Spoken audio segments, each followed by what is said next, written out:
Hello everyone, how are you all? I hope you all are fine. So let's start our next chapter, that is chapter number 3 from grade 12th NCERT computer science. Grade 12th की NCERT हमने start की हुई है already और इसके कुछ chapters हम already कर चुके हैं।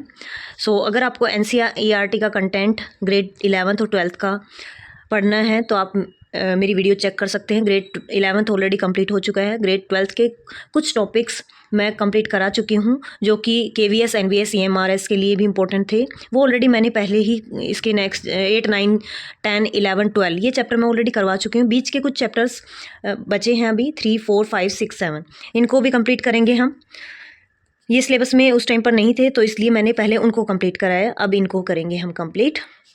ग्रेड 12th के लिए इम्पोर्टेंट है। सो स्टैक क्या है, स्टैक समझेंगे हम। ऑलरेडी हम some type of data type हम ऑलरेडी कर चुके हैं। पाइथन में कौन कौन से डेटा टाइप्स यूज़ किए हैं हमने। स्ट्रिंग का यूज़ किया था, लिस्ट, सेट, टपल, ये डेटा टाइप हमने ऑलरेडी किए थे। डेटा टाइप है क्या और ये डेटा टाइप हमने क्यों यूज़ किए थे। ये देखिए डेटा स्ट्रक्चर को यहाँ डिफाइन किया गया है। ये सभी हमारे डेटा स्ट्रक्चर का ही पार्ट है। Data structure defines a mechanism to store, organise, access data along with operations that can be efficiently performed on the data. Data structure एक मैकेनिज्म है जो किस लिए यूज़ किया जाता है, स्टोर करने के लिए, ऑर्गेनाइज करने के लिए और एक्सेस करने के लिए। किसको? डेटा को। डेटा को स्टोर कैसे करना है, डेटा को ऑर्गेनाइज कैसे करना है, ये सब हम किसकी हेल्प से कर सकते हैं? डेटा स्ट्रक्चर की हेल्प से कर सकते हैं। फॉर एग्जाम्पल स्ट्रिंग जो डेटा स्ट्रक्चर था हमारा, जो हमने ऑलरेडी कर चुके हैं। स्ट्रिंग में क्या था, सभी करेक्टर्स स्टोर करते हैं हम, करेक्टर्स के फॉर्म में डेटा को स्टोर करते हैं। On the other hand list क्या करता है, लिस्ट सीक्वेंस डेटा स्ट्रक्चर है और सीक्वेंस तो ये दोनों ही है, स्ट्रिंग भी और लिस्ट भी। लेकिन लिस्ट क्या करता है, इसमें ईच एलिमेंट में भी डिफरेंट डेटा टाइप, हर एक जो इसका एलिमेंट है वो डिफरेंट डेटा टाइप का हो सकता है। स्ट्रिंग में तो सभी करेक्टर टाइप के डेटा ही स्टोर करेगा ये, एक ही टाइप के, बट लिस्ट में हम डिफरेंट डेटा को स्टोर कर सकते हैं। एक करेक्टर है, एक डिजिट है, नंबर्स के फॉर्म में यानी कि इंटीजर है, वो एक साथ स्टोर किए जा सकते हैं। We can apply different operations like reversal, slicing, counting, ये सब हमने ऑपरेशन परफॉर्म किए थे लिस्ट पे, लिस्ट और स्ट्रिंग दोनों पे ही। Hence a data structure organise multiple elements in a way so that certain operation on each element as well as collective data until could be performed easily, ताकि हम उस पर ऑपरेशंस परफॉर्म कर सकें। इसीलिए हम डेटा स्ट्रक्चर को use करते हैं। तो डेटा स्ट्रक्चर हमारी हेल्प करता है डेटा को स्टोर करने के लिए, प्रोसेस करने के लिए और ऑर्गेनाइज करने के लिए। स्टैक और क्यू, ये दोनों भी पॉपुलर डेटा स्ट्रक्चर्स हैं। जैसे कि स्ट्रिंग और लिस्ट हमने किए हैं, ये भी उनकी तरह पॉपुलर डेटा स्ट्रक्चर है। Although not directly available in Python, Python में डायरेक्टली अवेलेबल नहीं है, but it is important to learn these concept as they extensively used as a number of programming language. बहुत सारी प्रोग्रामिंग लैंग्वेजेस में इनको use किया जाता है स्टैक और क्यू को। तो इस कॉन्सेप्ट को हम पढ़ेंगे और इस चैप्टर में हम स्टडी करेंगे स्टैक के बारे में, इसकी इम्प्लीमेंटेशन के बारे में कि इसको कैसे इम्प्लीमेंट किया जा सकता है पाइथन में। सो स्टैक क्या है? स्टैक एक जैसे कि बुक की पाइल्स आपने देखी है, लाइब्रेरी में बुक्स लगी होती है एक साथ, बहुत सारी बुक्स लगी रहती हैं, वैसे ही स्टैक भी, उसका भी ऐसे ही वर्क करती है। वो भी एक लाइन में हम, मान लो जैसे प्लेट्स को हम अरेंज करते हैं, आगे डायग्राम भी दिया होगा, ये देखिए कुछ इस तरीके से अगर हम स्टोर कर दें बुक्स को, तो इसमें क्या होगा, जो ऊपर वाली बुक है उसको सबसे पहले एक्सेस करेंगे हम, यानी कि जो लास्ट में रखी गई है बुक उसको मैं जल्दी से एक्सेस कर पाऊंगी। ऐसे ही प्लेट्स में हम ये सारी प्लेट्स एक साथ अरेंज कर दी, स्टैक भी इसी तरह वर्क करती है। So we have seen piles of books in the library or stack of plates at home. To put another book or another plate in such a pile, we always place add to the pile the object at the top only. हम क्या करते हैं इसमें, अगर हमें कोई नई plate add करनी है तो हम ऊपर ही ऐड करते जाएंगे। Likewise, to remove a book or a plate from such a pile, we always remove the object from the top only, और हमेशा हम टॉप से ही रिमूव करेंगे, टॉप पे ही इंसर्ट करेंगे। सो टॉप से इंसर्शन और टॉप से ही डिलीशन होगा। This is because in large file it is convenient to add और remove object from in between और bottom. Such an arrangement of element in linear order is called a stack. इसी को क्या बोला जाता है? Stack. We add new element और remove existing elements from the same end, एक ही एंड से हम ऐड और डिलीट करेंगे। Commonly refer to as the top of the stack, और टॉप ऑफ द स्टैक उसको बोला जाता है।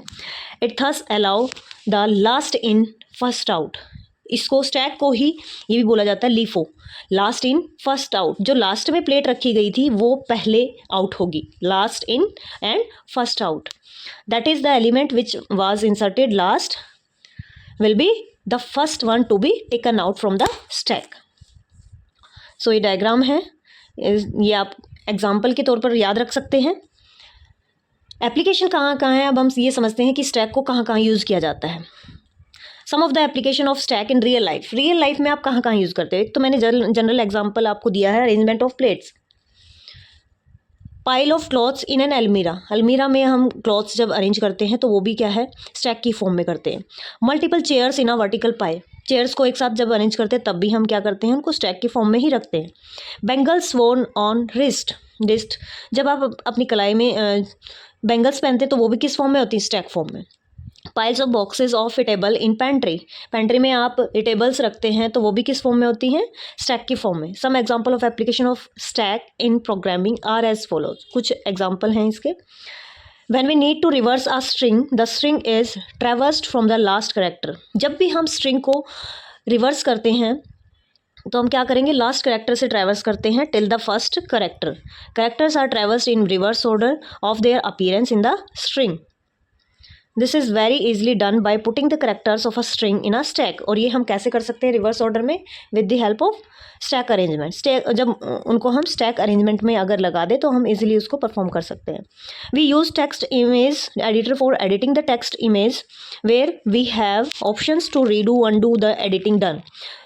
प्रोग्रामिंग में क्या एग्जांपल हैं इसके, ये दोनों प्रोग्रामिंग के ही एग्जांपल है। पहला है कि हम रिवर्स ऑर्डर में कैरेक्टर्स को अरेंज करना हो। सेकंड एग्जांपल दिया है, मान लो हम एडिटिंग कर रहे हैं और हम इमेज का हमने क्या किया, बैकग्राउंड चेंज किया, इमेज का साइज़ चेंज किया। हमें लग रहा है साइज़, मान लो हमने चेंज करने के बाद हमें लगा नहीं ये साइज़ ठीक नहीं है, जो वापस पिछले जो लास्ट स्टेप था वो वही सही था, तो हम क्या करते हैं उसके लिए अंडू का यूज़ करते हैं, कंट्रोल जेड प्रेस करते हैं।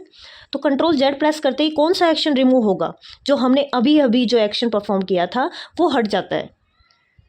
तो वो भी किस तरह वर्क कर रहा है, स्टैक की तरह वर्क कर रहा है, कि वहाँ पर ट्रैक बन रहे हैं, ट्रैक रिकॉर्ड किया जा रहा है, मतलब उसको ट्रैक किया जा रहा है। जो भी आप स्टेप्स परफॉर्म करते हो वो रिकॉर्ड होते जाते हैं। पहले आपने ये स्टेप किया है, सेकंड ये किया है, थर्ड ये किया है। मान लो आपको लग रहा है नहीं थर्ड स्टेप जो मैंने किया है ये सही नहीं है, तो आप क्या कर देते हो, अंडू। तो जो आपने लास्ट में रखी थी चीज़, जो स्टेप आपने लास्ट में परफॉर्म किया था वो हट जाएगा, यानी कि स्टैक की तरह ही वर्क हुआ वहाँ भी। So it keep recording the track while browsing the web, जब आप वेब पर ब्राउजिंग करते हैं। We move from one page to another by accessing links between them.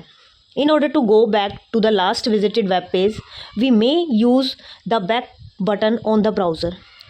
हम क्या करते हैं, बैक बटन का यूज़ करते हैं। तो जो रिसेंटली हमने वेब पेज सर्च किया था जिस पर हम थे, वही वेब पेज क्या हो जाता है, वहाँ से मतलब अभी हमने इस वेब पेज पे थे, फिर हम नेक्स्ट वेब पेज पे गए। मान लो हमें लग रहा है नहीं प्रीवियस वेब पेज पे ही मुझे मूव करना है, तो मैं क्या करूँगी, मैं वहाँ एक जो एरो होती है बैक की, वहाँ पर क्लिक करूँगी तो ये यहाँ से हट जाएगा और जो लास्ट पेज पे हम थे वहीं पर हम चले जाएंगे वापस। तो वहाँ भी किसका वर्क हुआ, स्टैक का। While writing any arithmetic expression in a program, we may use parentheses to order the evaluation of operators. While executing the program, the compiler checks for matched parentheses. जब हम expression लिखते हैं, bracket लगी होती है, तो वहाँ पर भी स्टैक का यूज़ होता है। एक ब्रैकेट ओपन है, उसकी क्लोजिंग ब्रैकेट में मिलेगी, एक और लगाई मैंने, उसकी क्लोजिंग ब्रैकेट में मिलेगी, तो वहाँ भी स्टैक का ही यूज़ होता है मैचिंग में। ना ऑपरेशंस ऑन स्टैक, ये जो है ऑपरेशंस ऑन स्टैक, ये हम नेक्स्ट वीडियो में करेंगे। सो मिलते हैं नेक्स्ट वीडियो में। Till then take care, bye bye, see in the next video.